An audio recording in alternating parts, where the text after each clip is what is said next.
Good morning, Chairman, members of the Commission. On behalf of Generation Empower and the alliance partners which make up Babcock and Wilcox and Bechtel Power Corporation, I appreciate the opportunity to speak with you this morning. Just want to reiterate Dr. Southworth's remarks regarding Idaho's long history in development of commercial use of nuclear power. B&W has been involved in that effort as well as Bechtel Power. Just want to clarify, I noticed on the agenda it did say Babcock and Wilcox. While I did come in to Babcock and Wilcox 3 years ago before the formation of Generation Empower, Generation Empower is actually a company formed by B&W and Bechtel, and it's more or less the front end to the Generation Empower, the Empower plant. And I'll explain that some more, but I just want to make that differentiation. Also, I just want to comment on Dr. Lyons. He was here, I believe, on Tuesday, and he made the comment that nuclear's future is different, and I don't think he could have stated it any better. I think that's true, and we totally agree, and we feel SMRs, small modular reactors, are going to play a big role in the way that we look at baseload nuclear power. In essence, SMRs came out of really the concept of opening up nuclear to folks who never really would have considered it before. Large gigawatt or 1,000 megawatt and greater reactors, they're a huge cost. They take a long time to build. There are only a few utilities in this country whose balance sheet could support that. We see some big projects going on in Georgia and South Carolina, and we applaud that.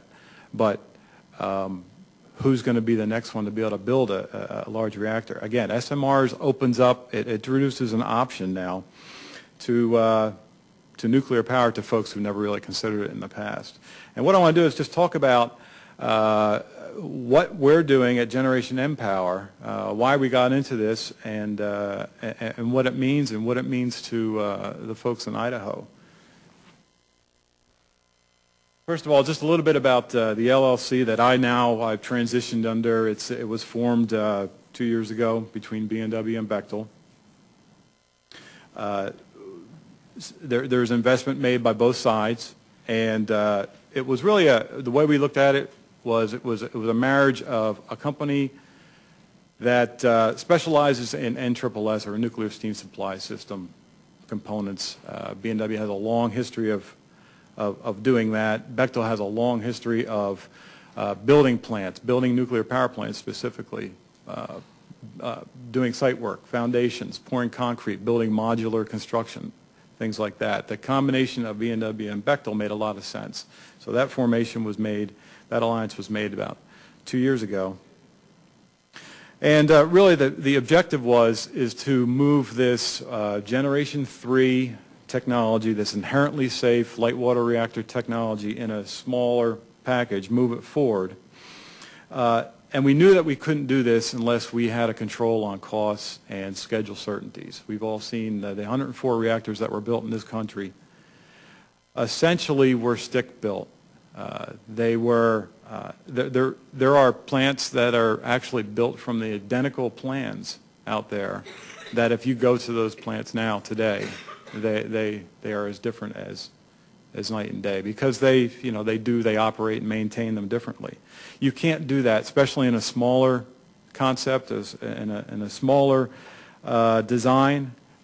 You have to adopt a new paradigm, more or less what the gas turbine industry has done. Each one's the same. When you go from one to the next, they operate, they're maintained exactly the same. That was the mentality going into this. We knew that had to be the mandate. And again, just accessibility to SMRs. SMRs clearly aren't just for the United States, North America. It has a strong appeal worldwide. We have folks dedicated, and what we're seeing is countries are this message is resonating with them. It provides the opportunity to put, in the case of Empower, a 360 megawatt plant, 250,000, plus or minus households, at least in this country, probably be much more in other countries. in areas that need it that aren't connected by large grid work, for instance, China. So that was the driving force behind moving forward with a small modular plant. This slide is not in your presentation, but as I was thinking about it on the ride here, I thought, I think this really sends a message. This is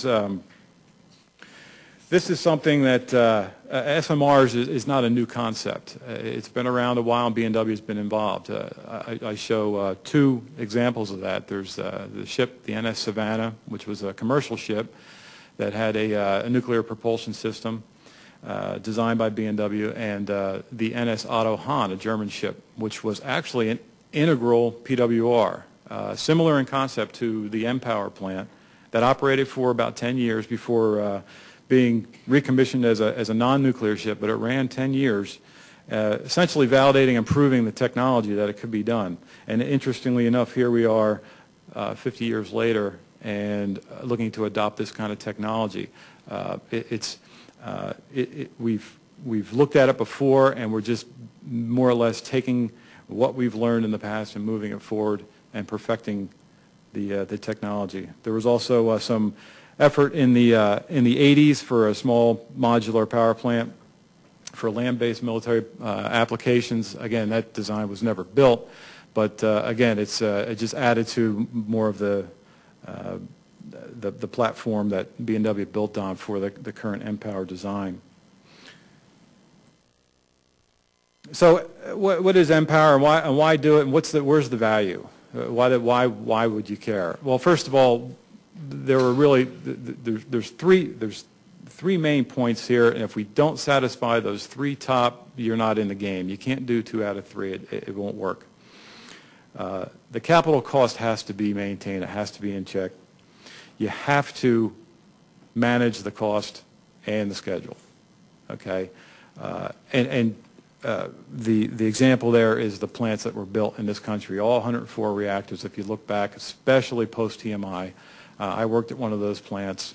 That plant that I worked at ended up having a sticker about 7 times its sister plant, only because of the timing on TMI. And that was a data point, and we learned from that. But going forward, you can't move forward in the SMR market and have these kind of fluctuations. So we knew that going in, and also competitive LCOE, or levelized cost of electricity. You have to be competitive. Face it, nuclear power is not cheap. Even those SMRs are smaller. They may be a little simpler. They have less systems. They are complex machines. Okay, and for someone to say that, oh, I can build an SMR for a fraction of the cost on a $1 per kilowatt basis, is not giving you the whole story. What we're finding right now at our design stage is that they're competitive with larger reactors, but really the advantage is the construction cycle is much shorter. You're tying up capital, you're tying up money for a much shorter amount of time. You can build these plants, and you can generate revenue as you're building, say, several of these plants. The first one can be put online, generate revenue while you're building successive plants. That's the objective there.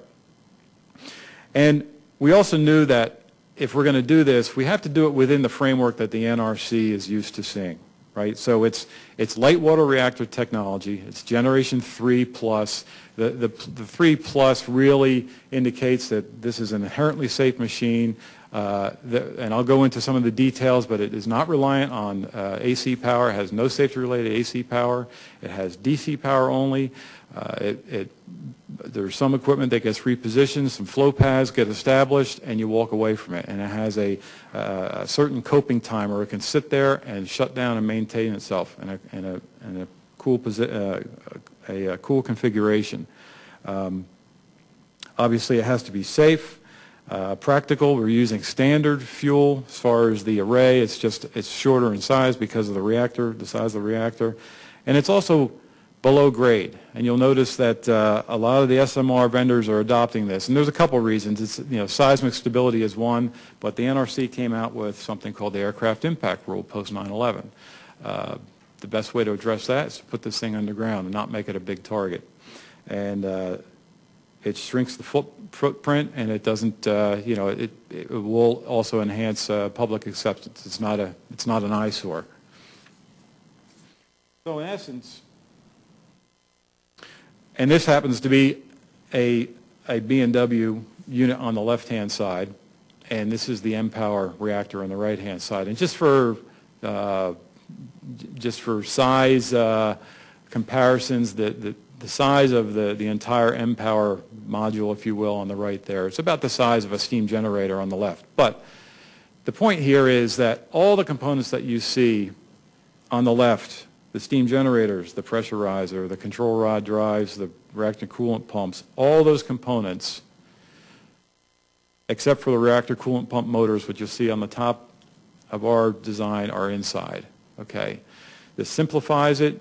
It provides a lot less opportunity for the size of design-based accidents, for leaks, for loss of coolant accidents. It enables this design to be built in a controlled atmosphere, in a controlled environment. In other words, all the components that you see there on the right are capable of being built in B&W factories in North America right now and shipped to the site. And as you probably know, that was not possible with the large reactors that are built in this country. The components are just too big. Yeah, a lot of the components had to be shipped and actually fabricated on site. Okay, so you move away from that. The idea was to move away from 30% built in a factory and 70% on site, and to reverse that ratio. And that's exactly what our goal is. 70% of this design is built in a factory, including this, the modules. Modular construction is now being adopted in the larger designs. AP1000, EPRs are using modular construction. So is the M-Power design. So 530, just some basic, some details, if you will. 530 megawatt thermal reactor produces 180 megawatts electric. The design is to build these in what we call two packs or twin packs. So a twin pack would produce 360 nominal megawatts electric. Okay. I won't go into too many of the details here. The design is designed. The module is designed to be shipped by rail or barge or truck to the site. Very important aspect. You'll probably hear other vendors say the same thing, and that's really that is a driver here, just to take out the uncertainty of building complex components on site. Design basis accidents, or DBAs. There is no large or LOCA or large loss of coolant accident associated with this. There's no penetrations below the top of active fuel. There was a lot of thought put in. In other words, when you start from a clean sheet of paper, you can start thinking these things through. There's no active emergency core cooling systems. It's all passive. Valve, like I said, valve manipulations, and any kind of components that have to be operated and repositioned or operated by safety-related DC power. And that DC power is available for 72 hours. Plenty of time to reposition and place the plant in a safe configuration. And it's expected that the core damage frequency, or CDF, you see numbers, is orders of magnitude lower. You'll see 10 to the minus 8th per year, and this is a risk factor, and this is the NRC looks at this very carefully. The design, the inherent design, will result, and we're working diligently on a PRA, a detailed PRA right now, but are pointing towards numbers a couple orders of magnitude below that. Okay, some of the basic attributes. We're going with a 4-year cycle. Okay, most plants in this country are either 18-month or 2-year. The thinking here was if there is multiple units on a site. If you refuel them every 18 months or 2 years, it could almost be perceived that you think you're always in an outage, you're in a refuel outage.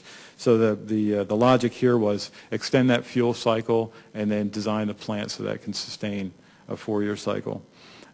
Nothing fancy about the fuel, below 5% enriched, which is what's standard in plants now. And the way we are able to run that 4 years is we We don't have any boron shim, which is a typical aspect of a PWR or a pressurized water reactor. We have no chemical boron shim, and we incorporate something called burnable poisons into the core, so that allows us to extend the fuel life.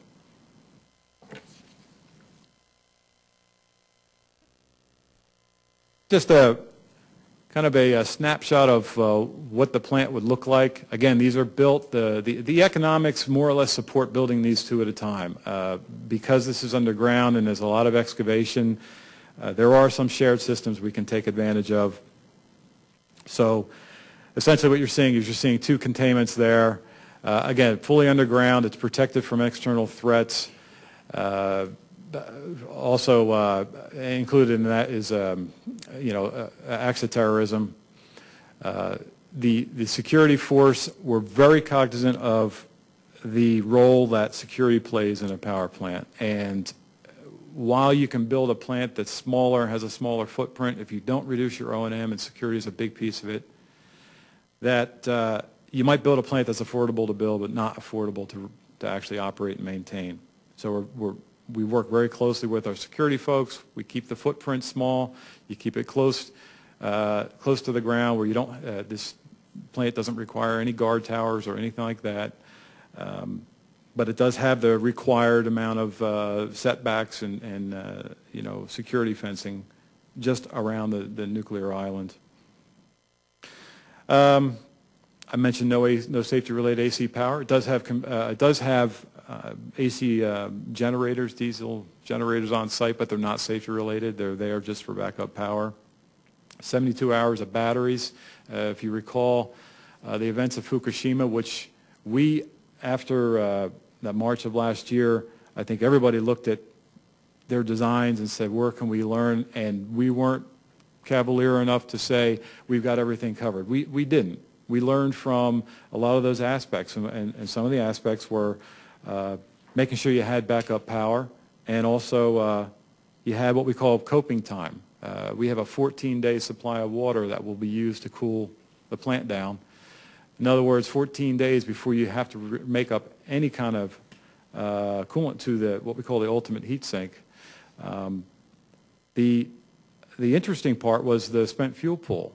Initially, we went into this and we said, well, with the situation with high-level waste storage in this country, maybe we'll just build a fuel pool so it takes 60 years of fuel and be done with it. And then you see what happens in Fukushima, and you say, well, maybe that's not such a smart idea. So we learned from that. We shrunk the fuel pool down. We have a 20-year supply of fuel in the fuel pool with the idea that fuel would come out after its requisite time. It's usually 5 years come out, and then you put it in an interim storage facility, and then it would be all stored on site until at such time it could be shipped somewhere else. Things like that we learned from Fukushima. It was very important.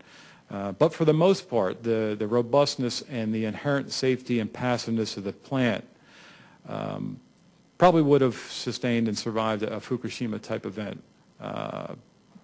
Certainly better than a Gen 2 plant that was at Fukushima Daiichi. Again, it's just simpler design. You see a lot of the systems that you're used to seeing are not there. The site layout right now, that's inside the fence, which is the outer fence, is about 37 acres. Okay, I should mention that there's two configurations of this plant, and what's resonated with the folks out here in the Southwest is water is a premium. Water is hard to come by, even if you have water rights for an existing site, and say you've got an old coal site and it's 50 years old, and it doesn't make any sense to put any more money into maybe some of the environmental type of upgrades that you need to put into it. You take the site and you recharacterize it, you repurpose it, and you essentially level the existing infrastructure, but you're able to use the water and the transmission lines. Well, that water might not be available to you, even though it was available to the plant before. Open loop cooling is becoming a big issue, so they're wanting to close it. So we looked at this design as, first of all, it was initially an air-cooled option. Now we have an air-cooled and a water-cooled option. The air-cooled option uses very little water, and has a large air-cooled condenser. What's shown here is actually a water-cooled. The air-cooled site would grow up a little bit just to accommodate the size of the air-cooled condenser itself, and the fans and such, which is a fairly large structure. Okay. Low profile. We've got all our safety-related systems and components below grade. Originally, we were going to operate this as 2 units, 2 reactors driving 1 turbine generator, but the complexities in digital and even in digital controls was such that it wasn't cost prohibitive to just run 1 reactor and connect it to 1 turbine generator. It reduced the amount of complexities. If you lost 1 unit, then the unit would come back to, half power, but if you lost the entire unit, you lost all 360 megawatts. If you lose 1 unit now, you're down 180, while the other unit is able to run. I mentioned O&M staff, and that's really important. I'm involved in that intimately. It's very important that we work closely with the NRC and some of the other industry groups to make sure that we are streamlining O&M, but make sure that the plant is safely run. Operations staff, licensed operations staff is dictated by an NRC regulation, but there's other aspects where we can start to get some synergies and leverage the operating staff such that we can reduce the staff. There is an aspect of the decrease in O&M staff not being linear. If you go from a gigawatt reactor down to a small modular reactor, you're going to have a kind of a hockey stick kind of profile, because there are certain disciplines that you just need to maintain, and they need to be maintained at a certain level, and we realize that. So we're very careful making sure that we're designing the plant so that we keep the O&M footprint to a minimum. Nuclear power in this country, the large plants are baseload units. And when we got into this, we said, well, this is going to be a baseload unit. But then we started talking with utilities, and they said, well, we've got intermittent power, we've got solar and wind power, and we want to maybe load follow. And so, again, that was just something we learned from just listening to folks and realizing that we've got to be flexible here and build in the capability that they may want. So we've built into the plant load following capability. Also, what we call island mode. If you have a complete loss of off-site power, the plant can maintain, the reactor will not trip. You can essentially take a full load reject, steam off to the condenser, drop power. When the grid comes back in power, you're essentially ready to go, and your reactor is providing house loads in the interim. And finally, and probably the most important thing, is the construction schedule. Now, we're talking nth of a kind. So first of a kind, you're going to see, a 3-year schedule, probably be a little bit more than 3 years. There's going to be some front-end work. Obviously, being a first of a kind, you're going to be working through different scenarios. But nth of a kind plant right now is a 3-year cycle. Compare that to, depending on what you read out there, 6, 7, 8 years plus or minus for larger plants, depending on where they're being built. What that means is you're tying up a lot of capital, you're tying up a lot of cash for a long time, and the cost of money aspect is huge. And that is where the SMR concept really starts to shine as far as overnight costs go and LCOE. I have a animation here. If you bear with me just a sec, I think it's worthwhile. I'll give you a good idea. It's about 4 minutes long.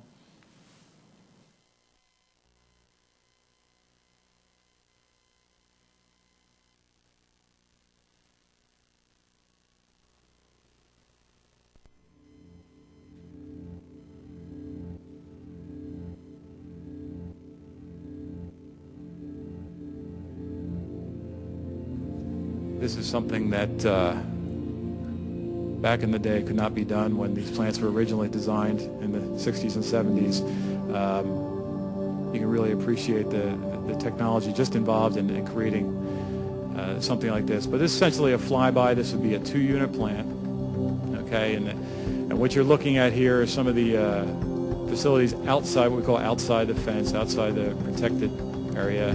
That big building right there. In the background is the turbine generator building, housing 2 turbine generators, 1 for each reactor. On the right, you see the switch yard. The switch yard would be inside the owner-controlled area.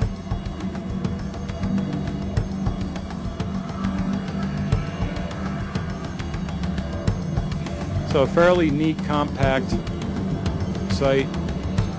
In the background there, that looks like a T on the top of the building. That's what we call the reactor services building, and inside of there, below grade, is where the containments are for the 2 reactors.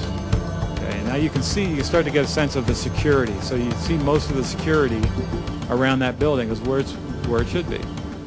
And you eliminate the need to go across those boundaries, which is really very prevalent in today's designs and the plants that are running today. So reactor service building, so you peel it back, and you see a lot of the floor arrangement, a lot of the support equipment. You know, there's diesels in there and switch gear, battery rooms. Control room will be in there. There'll be 1 control room for this plant for 2 sites, for 2 units. That's something the NRC is accustomed to seeing.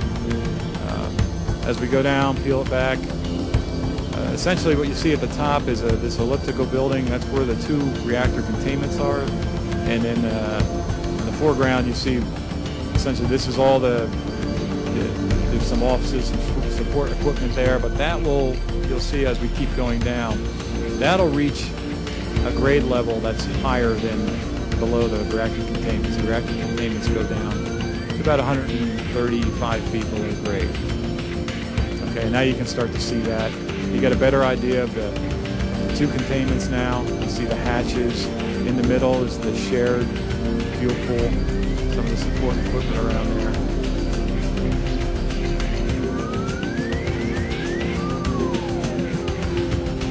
That fuel pool, again, was much larger, and we were able to shrink that down. The more you can shrink the building down, you take the cost out of it, and it's, and that goes right to the bottom line, so it's very important.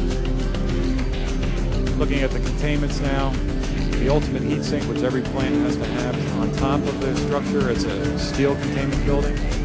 You see the structure on the top is how to make it out. It's full of water. Inside, there's also water inventories for refueling. Again, you can see grade level. You see the truck parked up top there. That would be grade level. So essentially, if you can envision it, when this plant is being built, you see the hatch right above the reactor. Essentially, all the containment, all the site work can be done without the reactor there. The reactor is being built separately in a factory. It comes on site. It gets lowered down by a temporary crane, and it's set. And essentially, you bolt up the connections. Very much simpler than the way plants were built in the past.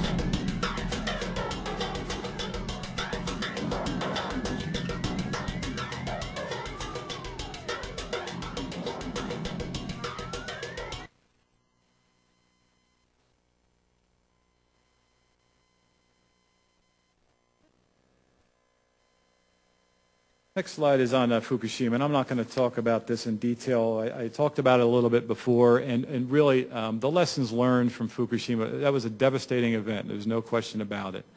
You think about the situation that happened there. Ironically, they survived a 9.0 earthquake. The plant shut down as it should have. The diesel started. 1 hour later, you had a 48-foot wave come in when they were designed for something much less than that, less than half that size. We've all seen the videos. Diesel tanks get washed away, AC power goes, and within, I think, a number of hours, that plant is in the black. I mean, literally, they have no light to work by, they have no monitoring, and you have to, you consider just the hardship and having to deal with that, along with everything else. And we were very aware of making sure that, we don't say, well, we could have survived this, because there's always something to learn, and we did learn, and I mentioned them before. And we built in more margins into some of the backup power supplies and the heat sinks to make sure that a similar type event would be able to survive this. And all Generation 3 inherently safe and passive reactors are building this into design, and we think that mPower, is at the leading edge of this. So. Again, these are just some of the threats that happened in that event, and again, I won't go through all these, but this is where we're addressing them. It's very important that we learn from an event like that. Timeline, as far as building a power plant, we're finding out this is not an easy thing to do, but we didn't get into it because it was easy. We knew it was going to be hard. The way that plants are licensed, or that were licensed prior to, or all the plants in this country were licensed, were under what they call a Part 50 process, which is a two-step process. You apply for a construction permit, you get that permit, you build the plant, then you apply for somewhere during the construction period, you apply for your operating license. And there's a gamble there. If you have a plant that's in a precarious situation, and I think Shoreham is probably the poster child for this. They couldn't get their operating license because of their location, and they couldn't get the emergency plan approved by the NRC. Right now, there are two ways to license a plant: Part 50, Part 52. Part 52 is the one-step process, whereas it's commonly known as a COLA, or combined construction operating license application. Right now, we are contracted with TVA at their Clinch River site outside of Oak Ridge, Tennessee, and we're working closely with them on a two-step process. The mentality there, or the logic was, this appeared to remove some of the risk for a first-of-a-kind plant. Our view is that all subsequent plants would more likely be a Part 52 process, the one-step process. So what you see here is essentially what the timeline between now and about 2021 timeframe is, where the design, we're about probably halfway, maybe not quite in the design process. The construction permit is being developed right now, and that'll be submitted in 2014. NRC reviews are not trivial. They're 3 years or more. You'll see an operating license being prepared then in the 2013 timeframe, and then another review. Okay, and I should also say we're working very hard on the design certification application, the DCA, for the design, which has to go through a review process. So it's people ask, why does it take 10 years to do this? And you can see right here. I mean, and this is aggressive. I mean, this is. People say, how are you going to be able to do that? It's through just diligent work and working very closely with the regulator and making sure that we don't surprise them, and we're basically in lockstep with them. So that's the goal, is to be 2021 timeframe, 2022 to be up and running at Clinch River, and maybe other sites as well.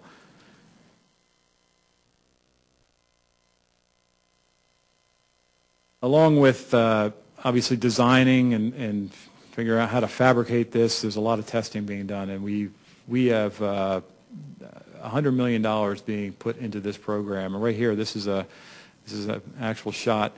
On the left is the actual test rig that was produced in our Cambridge, Ontario factory and installed down outside Lynchburg, Virginia. It is fully operational now. It's attained full pressure and temperature, and now they're beginning to start to run tests. And this is, you can see all the tests and the components that they're going to be testing as well in other facilities. This is very important. A lot of this can be done by computer algorithm, but the NRC really does prefer if you've got a test rig and you actually run the conditions in actual conditions. This is, it's heated by electric heaters, but other than that, it is the same height as the mPower reactor, and it's just scaled down as far as the number of steam generator tubes and other components. But it's able to emulate really the different operating configurations of the mPower plant. I should add that we don't have a picture of it, but the Fuel Technology Center, also in Lynchburg, was just dedicated a few weeks ago. This is where we're actually designing, and we're going to be building our fuel assemblies. That is another testament on the additional investment that we're putting into the program. We're fully committed to do this, and there's a lot of passionate people involved here. I should have mentioned that also besides TVA, a couple weeks ago, there was a memorandum of understanding signed with First Energy, and to do some pre-licensing and site characterization work for a potential mPower plant in the First Energy territory in Ohio. Ohio has a state bill 221, which is, I believe it's 25% renewable, or also in that is advanced generation types by 2025. So there's a mandate out there, and First Energy has taken the lead and working very closely with us. And we've got a project team being put together, and what we're seeing is it's really a groundswell of interest now in the type of technology, in the SMR technology.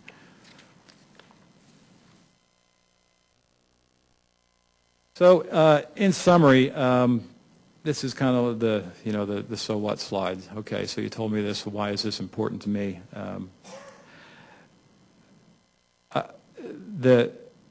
There's a couple things going on out there, and there's a cost share program by DOE, you're more than likely aware of. It's a funding opportunity announcement, $452 million over 5 years for up to 2 SMR vendors.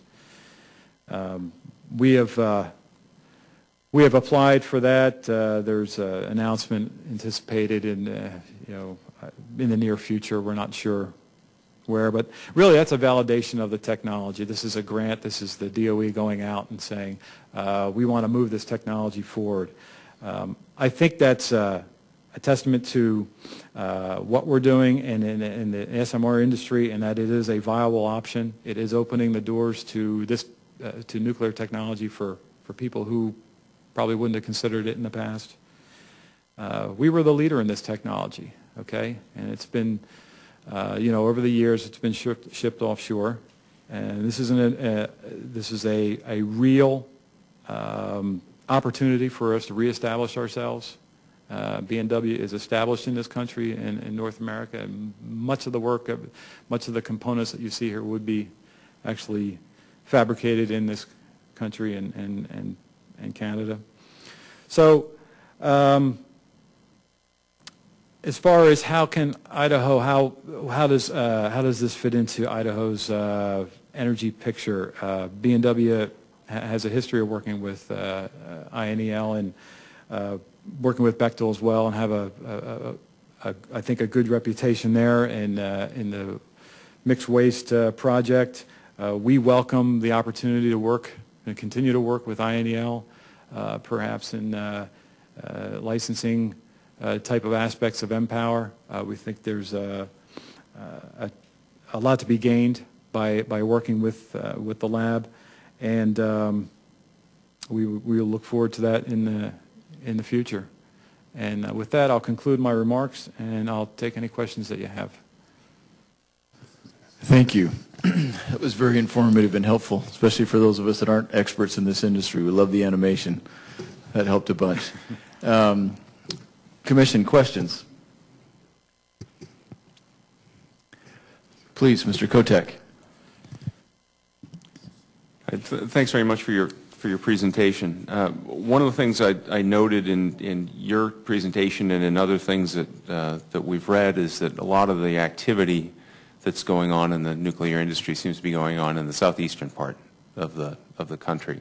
I was wondering if you could shed any light for the Commission on things that state governments in that part of the country are doing to incentivize nuclear development, investments in research, what have you. Good question, and there are states out there with a program called CWIP, or Construction While in Progress, and you're probably aware of that. And I think those states are probably in that category. there is an opportunity to recover costs during construction. In other words, pass those costs on to the ratepayer. Other states don't have that provision, and that can be it's not it doesn't exclude the utilities from going forward, but certainly it's a help. Big programs like that. I know that the Vogel project down in Georgia was successful in getting a loan guarantee. I'm not sure how that's going to go forward, but big projects like that essentially that'll buoy them somewhat. I think that those utilities are of a size and have also, if you look at it carefully, if you peel it back, you'll realize that these aren't single utilities building multi-billion-dollar plants. These are partnerships. There are a lot of people involved behind the scenes, and I don't think Empower is any different in that regard. I think it'll just open the door to more people being able to do this, smaller utilities even, partnering together. Like I said before at the beginning, the larger utilities with the large balance sheets would be the only ones really consider. And I think that's what you're seeing down there in the Southeast. Those are big projects. They're over $10 billion projects. They're very large. So I think that's just the reality, and it's indicative of that part of the country and the way that the regulations are set up down there and the power needs. We heard from Dr. Southworth that power, across the board is down 15%. I know, talking to the folks at First Energy, they said, 7% of their load just went away after 2008. Not decreased and expected to come back, it just went away. But you're going to see, I think, dovetailed with that, you're going to see a lot of coal retirements.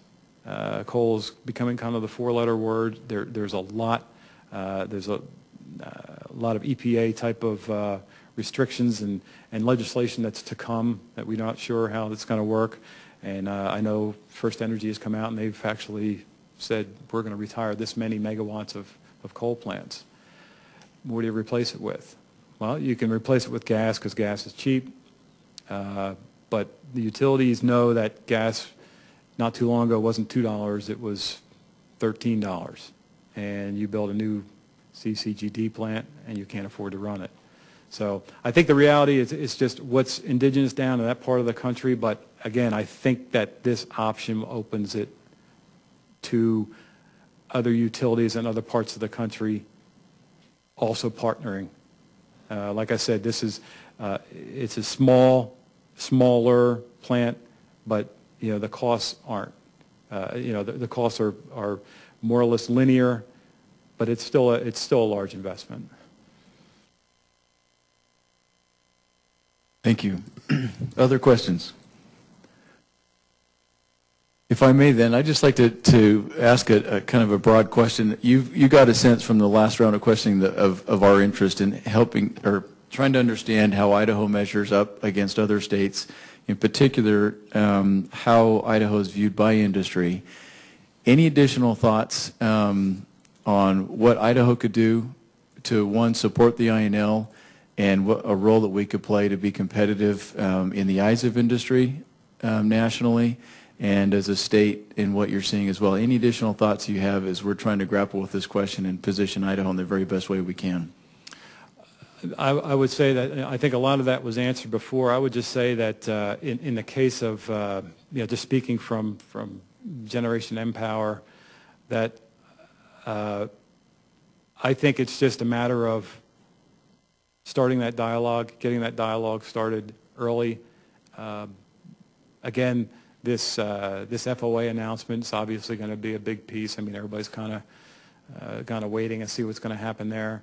But I think there are clearly opportunities and aspects of our design that we can leverage the lab here in Idaho, and we welcome that opportunity. Beyond that, it'd be more speculative than anything else.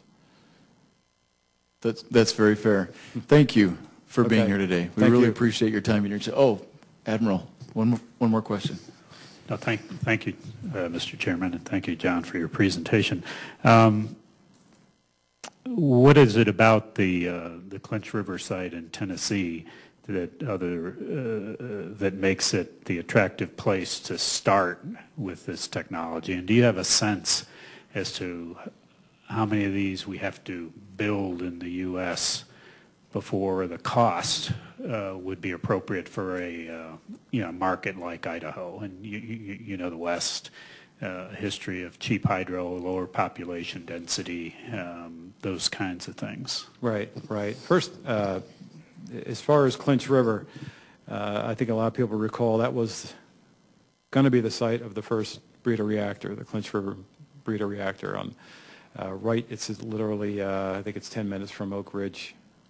There's a section of the Clinch River, it's kind of shaped like a horseshoe, and there's, I forget the acreage, but it's owned by TVA.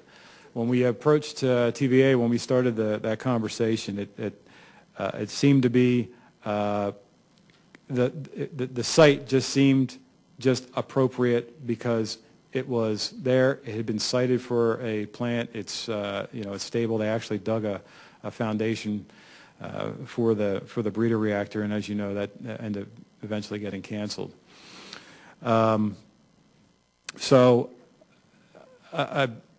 TVA revisited that, and it was for a greenfield site.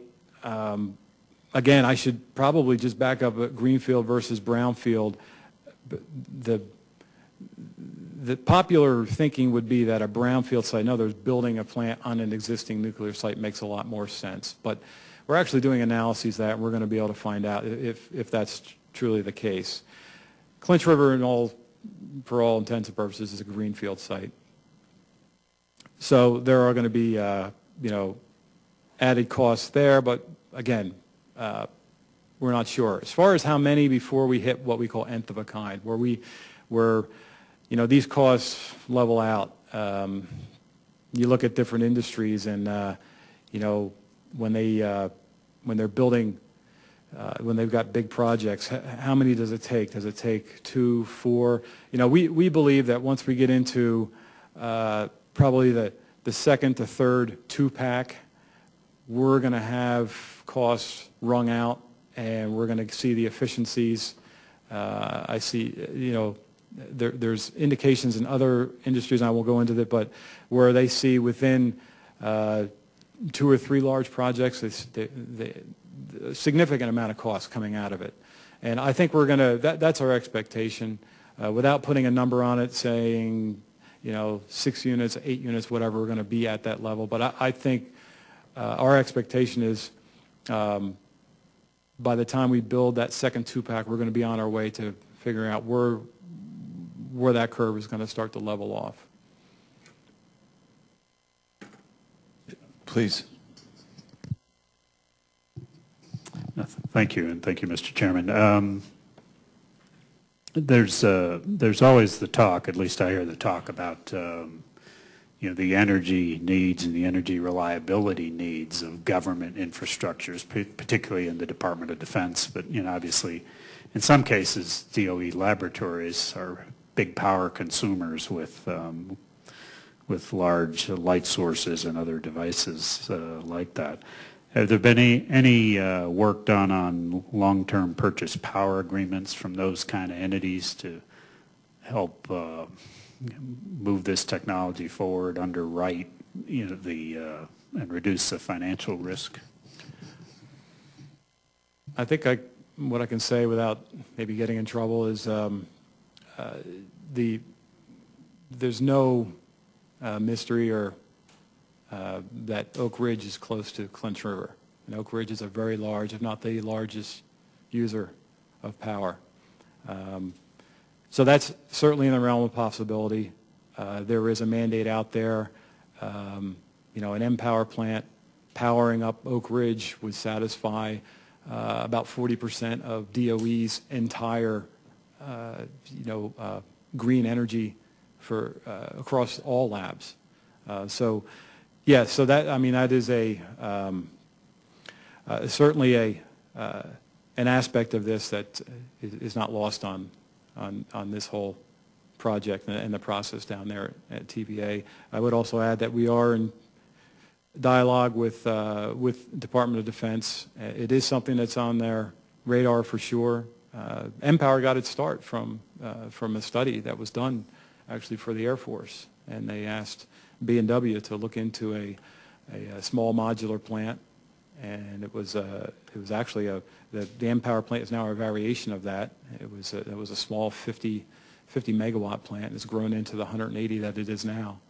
A lot of those projects, a lot of those designs, those efforts, were done, and then, they might sit on a shelf someplace. But we are certainly in dialogue with DoD on this.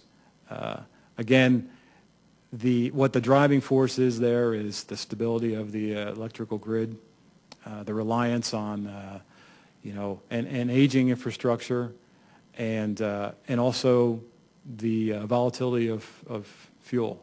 And so it is resonating. It's a long process. We are working closely with DoD folks on that. And personally, I think it makes a lot of sense. Thank you, Mr. Oh, okay. John, thank you. Really appreciate being here this morning.